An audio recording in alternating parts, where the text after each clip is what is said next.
Hi, boys and girls. So today, for our Unit 7 magazine, Splish Splash, we're going to read the rest of the articles. And today's article is called A Thirsty World. So you're going to be reading pages 12 through 15. All right. So our page numbers for the story are a little bit different than the page numbers that the packet lists because our magazines are the older magazines. So the page numbers are a little bit different. So before we get started reading this article, I want to go over some vocabulary words that we're going to see. All right, so we know that the theme for this magazine, the topic is all about water. All right, so all the articles have something to do with water. And this article, A Thirsty World, is all about the water supply. So water supply, it means the water that's available for a community or area.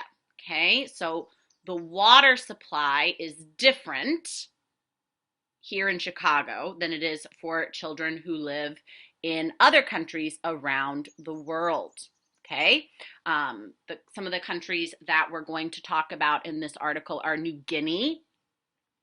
It is a country that's a Pacific island. It's kind of sort of in the general direction of Australia, but you can look it up on a map. So we talk about that there. We talk about I talk a little bit about northern Russia.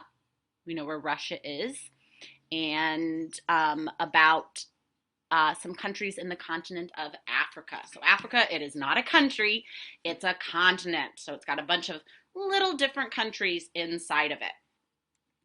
So water supply. So the water supply is different in different places.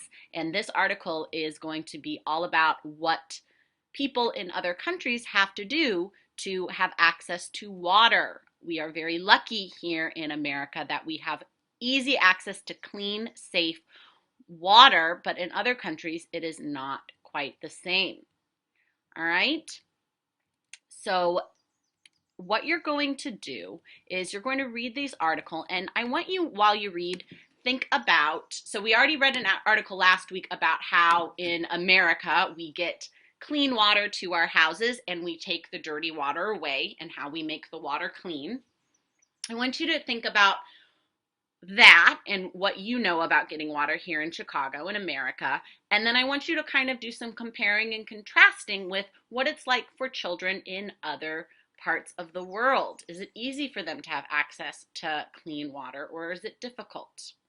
All right. What do we have to do to get clean water? What do they have to do? All right. So this is a really interesting article. It talks about something that's really important.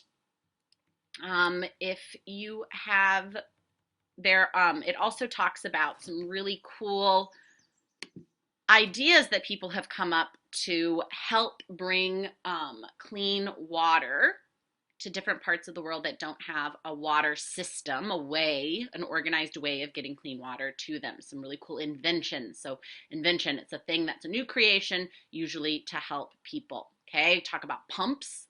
Pumps are machines that move water out of the ground through pressure. You might think of a old-fashioned pump where you push it up and down, up and down, up and down.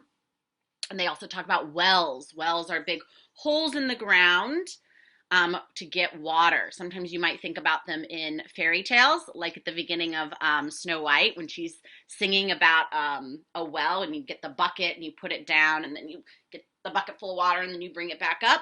So those are some inventions that they talk about in there. All right. So after you finish reading that article, all you need to do in your magazine reading packet is find the page that says A Thirsty World. We always want to find the